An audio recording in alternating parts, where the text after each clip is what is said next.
Estamos? Atos 3, verso 3, diz a palavra do Senhor. Ele vendo a Pedro e a João, que iam entrar no templo, pediu que lhe dessem uma esmola. E Pedro, com João, fitando os olhos nele, disse: olha para nós. E olhou para eles, esperando receber alguma coisa. E disse Pedro: não tenho prata nem ouro, mas o que tenho, isto te dou. Em nome de Jesus Cristo Nazareno, levanta-te e anda. E, tomando-o pela mão direita, o levantou, e logo os seus pés e tornozelos se firmaram. Palavra do Senhor. Amém. Louvado seus, agradecemos-te porque és bom. Louvado seja o seu nome, Papá dos céus, por tudo que estás a fazer no nosso meio. Papá dos céus, chegou a hora de ouvir a tua palavra. Pai dos céus, pedimos que nos dê consistência, Senhor, para que possamos ouvir a tua palavra. Pedimos, Papai dos céus, que nos dê ouvidos para ouvir, ouvir para guardar, guardar para praticar, praticar para produzir frutos, e que os frutos sejam dignos de arrependimento. No nome de Jesus nós oramos. Amém. Vou tomar de você.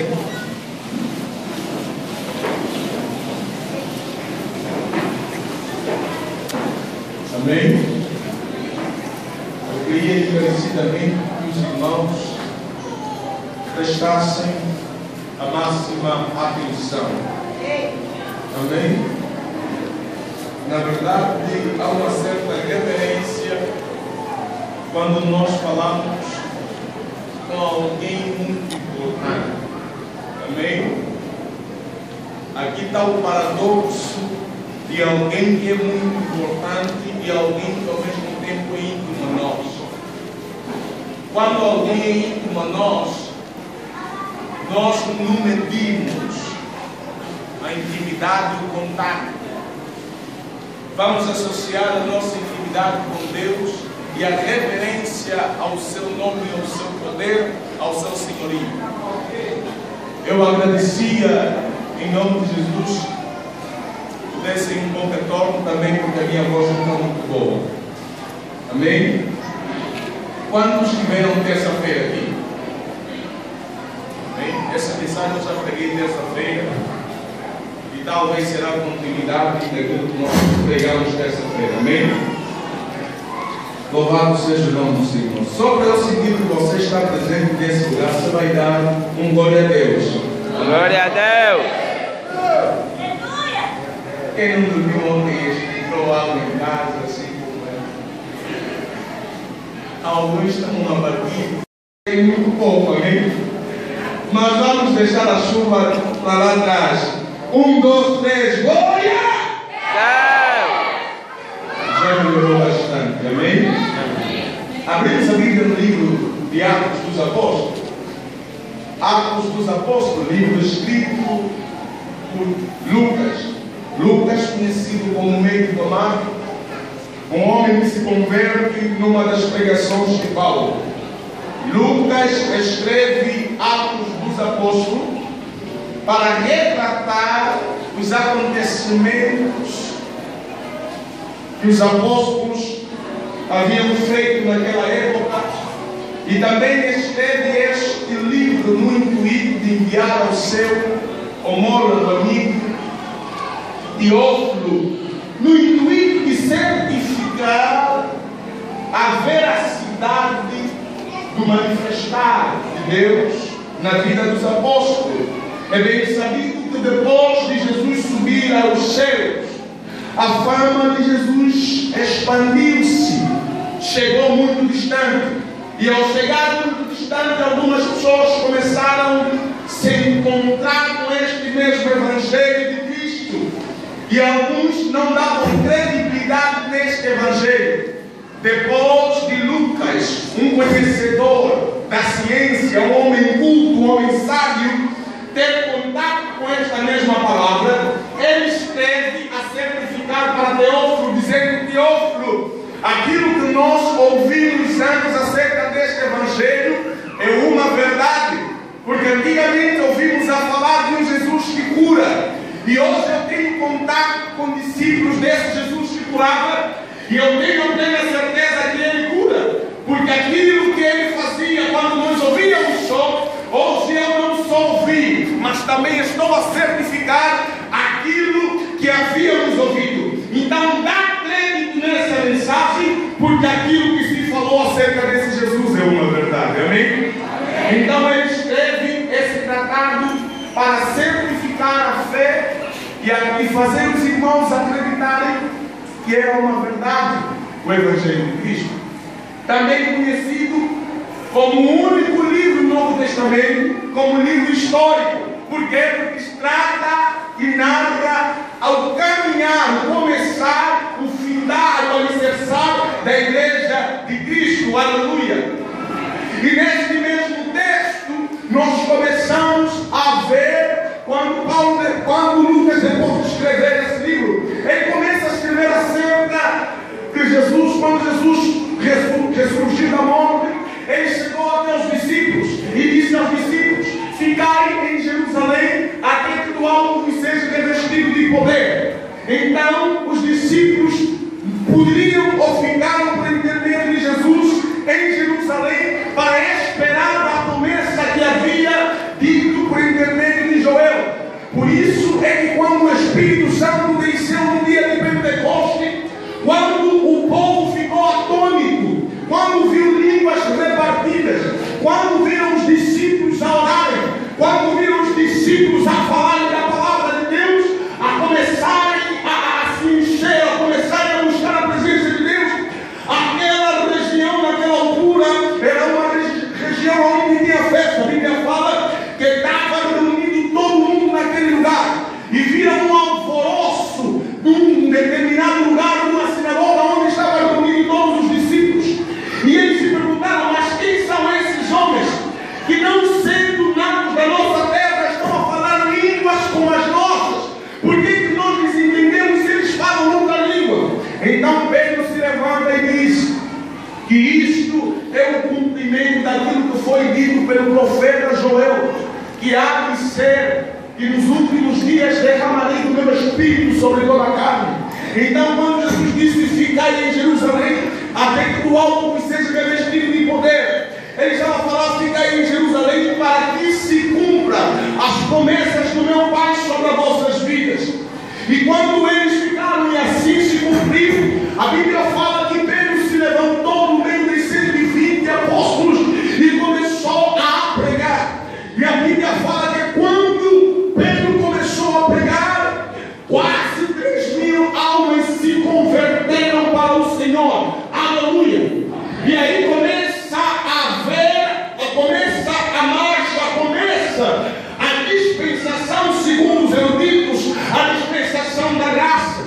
Eu quero fazer um paralelo com a dispensação da lei e a dispensação da graça. A dispensação da graça, a dispensação da lei começa no monte Horebe, ou seja, no monte Sinai. A Bíblia fala que Deus chama Moisés, e Moisés sobe, e quando ele sobe, depois de 40 dias, o Senhor lhe dá a tábua das leis, aonde tinha os 10 mandamentos. Aí começa a instituição do tempo da graça, da dispensação da lei, desculpa. E quando Moisés desce, acontece algo tremendo. Moisés desce cheio da glória, e com a graça do Senhor desce com as leis, os 10 mandamentos. Acontece que pela demora o povo pensou que Moisés morreu, e automaticamente começaram a falar: nós vamos morrer aqui, então vamos criar um Deus que pode velar por nós. Então eles criaram um bezerro, e quando Moisés desceu, viu aquilo, ficou chateado, pegou os 10 mandamentos, partiu, e aquilo aconteceu que depois de um tempo a terra abriu e engoliu aproximadamente 3.000 pessoas. Diz a Bíblia que por intermédio da lei veio a morte, por intermédio da lei veio o pecado. Nós conhecemos o pecado por causa das limitações da lei, mas eu quero abrir um parênteses para dizer que quando Jesus enviou o seu Espírito no dia de Pentecoste, ele estava a falar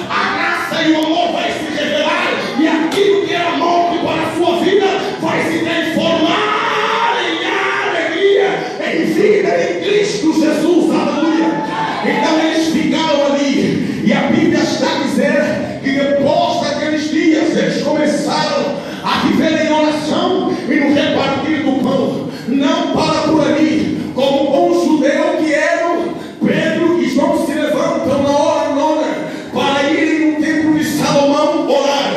E quando eles subiam, se depararam com um coxo, segundo a história, que é coxo de nascença, diz a palavra, que desde o ventre da sua mãe era coxo e não andava. Segundo a revelação bíblica, ele era colocado todos os dias naquela porta chamada Formosa, para que quando as pessoas tivessem entrado no templo, ele poderia pedir alguma coisa, porque como coxo que era, segundo a tradição judaica, todo mundo que tem um defeito não pode ser digno de alguma coisa. Então ele não poderia trabalhar porque era imundo, ele não poderia fazer nada porque era imundo, ele era imundo, um zero à esquerda, um inválido, e era colocado ali. O máximo que os homens poderiam fazer é pegar aquilo que não restava, aquilo que restava do bolso deles, aquilo que era quase nada para eles. Pegavam uma moeda de ouro e davam, pegavam uma moeda de prata e davam, pegavam alguma coisa e davam naquele coxo, porque era miserável. Quer dizer que as moedas que ele recebia ia de acordo com a condição em que ele se encontrava, porque ele era coxo e quem coxo tem que receber alguma coisa para que não morra de fome. Mas eu quero dizer que o mundo olha para ti e olha como um miserável. Quem sabe o mundo olha para ti e está a dizer: você é um miserável, você não é ninguém. Eu quero te dizer que tem que chegar num tempo que Pedro e João tem que dar a caminho do teu caminho. Eu quero te dizer que tem que chegar num tempo que na tua vida não pode ser mais ouro nem prata, tem que ser o nome de Jesus, aleluia. Porque quando nós recebemos ouro e prata, estamos simplesmente a viver a condição em que nós estamos, a condição pecaminosa. Ei, as moedas revelam a nossa condição pecaminosa, mas o nome de Jesus representa a graça de Deus na tua vida. Você não me entendeu? Eu quero te dizer que quando as pessoas te darem uma moeda, estão a dizer: você não vale nada, você é um indigno. Mas quando Jesus se manifestar na tua vida, posso até ser pecador, posso até ser miserável, mas eu quero te dizer que Jesus morreu por esse miserável para te fazer alguém. Você pode estar a pensar: eu já falhei, o mundo já me condenou, mas nesta hora a graça de Deus se revelou na minha vida, e aquilo que era morte hoje é. E a Bíblia fala que ele bebia esmola. Todos os dias da sua vida bebia esmola. E como costume, ele era posto diante da porta do templo chamada Formosa. E aconteceu que Pedro e João, subindo para orar, ele viu de longe os homens de Deus e fitou os olhos, ou seja, olhou, esperando receber alguma coisa. Só que quando Pedro e João chegam nele, ele diz: me dê alguma coisa. Pedro diz: eu não tenho ouro nem prata. Diga ao teu irmão: eu não tenho ouro nem prata. Mas o que tenho, isso te dou. Mas o que tenho, isso te dou. Não, você está falando, parece que não tem. Só para dar certeza no teu irmão que você tem, de olho mesmo nos olhos. Com força e certeza diz: eu não tenho ouro nem prata. Mas o que tenho, isso te dou. Em nome de Jesus. Levanta e e anda. Aleluia. Amém. Quando Pedro disse aquele coxo, não temos, aquele coxo ficou triste, provavelmente, porque era de costume ele receber alguma coisa. Pedro disse, não, nós não temos. Mas não parou por ali. Ele disse, nós não temos o que é mais importante para ti, mas temos o que é mais importante para nós. Diga ao teu irmão, eu posso não ter. Eu posso não ter. O que é mais importante para ti? O que é mais importante para Mas ti? eu tenho. Mas eu tenho. O que é mais importante para mim? O que é mais importante para ti? Eu não vou te dar hoje Eu não vou. aquilo que é importante para ti. Aquilo que eles vão dar para Eu ti, vou te dar eu vou te dar. aquilo que é importante para mim. Aquilo que é Porque importante você para já ti. experimentou várias vezes. Aquilo que é importante para ti Aquilo que é importante para ti não trouxe solução na tua vida. e não trouxe solução na tua vida. Agora o que é importante para mim Experimenta agora o que é importante e para vai ti fazer algum efeito na tua vida. e vai fazer alguns efeitos na tua Algumas vida. vezes você já experimentou todo tipo de caminho, mas não deu certo. Mas nesta hora eu quero te apresentar aquele que é importante para a igreja.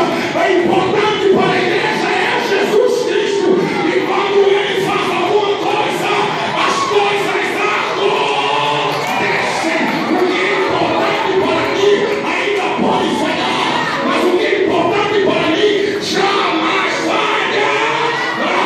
O que é importante para mim ainda é pecado, mas o que é importante para ti ainda é pecado, porque revela a tua condição pecaminosa. Mas o que é importante para mim revela a graça e o amor de Deus sobre mim. Já. Diga ao teu irmão: recebi Jesus, Recebi Jesus. deixei as moedas. Recebi Jesus, Recebi Jesus. deixei as moedas. Deixei as moedas. Esse é o tempo para nós. Amém? Amém. A Bíblia fala que aquele homem, ele fitou os olhos nos discípulos. Irmãos, normalmente nós passamos aí no 1º de maio, que é o ciclo normal, onde as pessoas ficam, alguns mendigos, alguns desfavorecidos, para pedir alguma coisa, não é? E quando eles ficam ali a pedir esmola, eles não se importam com a face da pessoa. Eles se importam com o bolso da pessoa. Amém?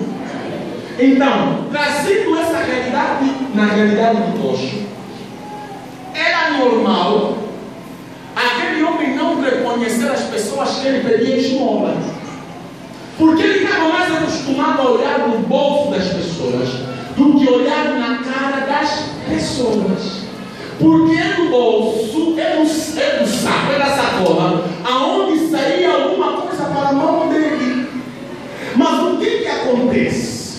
O que aconteceu é que Pedro disse: olhe para. Não, olhe para. Jesus está nos ensinar que há momentos que nós temos que deixar de olhar no bolso das pessoas e olhar na cara de Jesus. Como assim? Não está entendendo.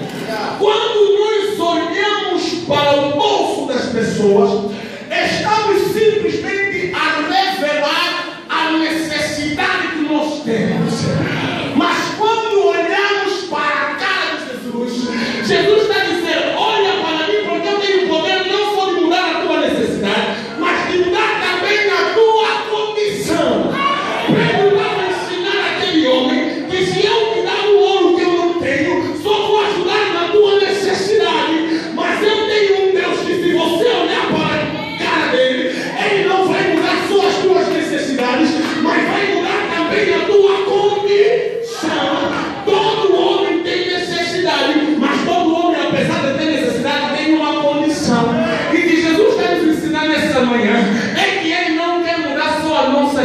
necessidades. Ele quer mudar as nossas condições. O que é isso, Timóteo? Não. Você é pecador, mas também passa fome. Jesus não quer só te tirar da fome. Jesus quer te fazer deixar de ser pecador para ser um homem santo. Você está percebendo? Está percebendo qual é o problema? E Pedro disse algo bonito. Pedro disse: olhai para nós.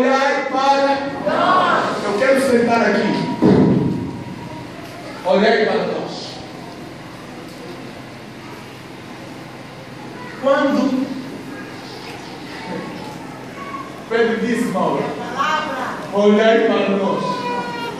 Quero fazer uma pergunta para a igreja. O que é que aquele homem que estava acostumado a olhar no bolso olhou na cara de Pedro?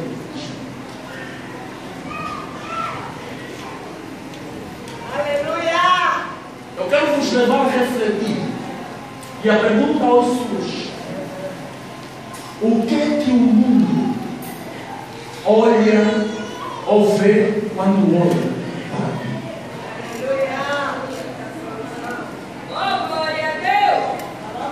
Pedro parou e disse: olhe para mim. E quando aquele homem olhou para Pedro, Pedro e João foram a condição, foram, ou seja, a solução dos problemas, das necessidades daquele homem. Irmãos, quando o mundo olha para nós, o que é que o mundo vê? O mundo vê um adúltero. O mundo vê um mentiroso. O mundo vê um indivíduo que só veio para aumentar o problema no mundo. O mundo vê um caluniador. O mundo vê um falso. O mundo vê um feiticeiro. O que é que o mundo vê? Amém? O que é que o mundo vê quando olha para ti? Não, eu vou repetir. O que é que o mundo vê quando olha para mim? O mundo vê uma irmã deschuada. Ou o mundo vê uma irmã com uma saia com a racha não sei até onde. O mundo vê um irmão que é casado, mas é infiel à sua mulher. Ou o mundo vê uma jovem que dá esperança a 5 homens. O que é que o mundo vê? Quando o mundo olha para ti, o que é que o mundo vê?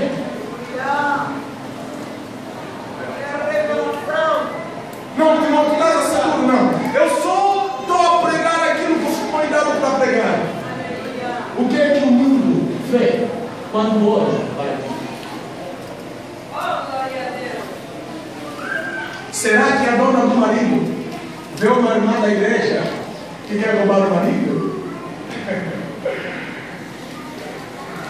Será que o ímpio que vê crente como indivíduo que quer passar a perna nele? O que é que o mundo vê, igreja? Quando olha, eu quero chamar a tua atenção. O que é que o mundo vê quando eu sentei aqui? O que é que o mundo vê?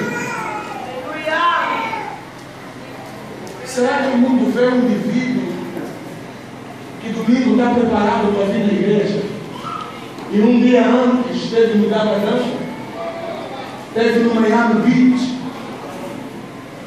em vez de passar a noite em vigília, passou a noite numa farra e domingo vem numa boa na igreja adorar o Senhor? O que é que o mundo vê? Olhando pela palavra que nós lemos, aquele poste não viu homens que estavam acostumados a dar moedas, mas aquele homem viu homens que estavam acostumados a dar Jesus. Mas não para por ali. Ele, todo mundo que dá Jesus a um indivíduo, ele não vem só mudar a necessidade desse indivíduo, vem mudar totalmente a vida deste homem. O que é que o mundo vê? Será que o mundo vê um indivíduo que é fiel a Deus? Um indivíduo que cumpre as suas palavras. Um indivíduo que vela pelas suas palavras e faz cumprir. O que é que o mundo vê? Aquele homem viu a Pedro e João aquilo que o mundo via a Jesus. Como assim, Timóteo? A Bíblia fala que Jesus disse: se eu tiverdes em vós e vocês tiverdes em mim, farão coisas, aleluia, farão coisas, aleluia, maior das que eu faço, porque sem mim nada podeis fazer. E se é sem Jesus nada podemos fazer, tudo que Pedro fez aqui não fez porque ele queria,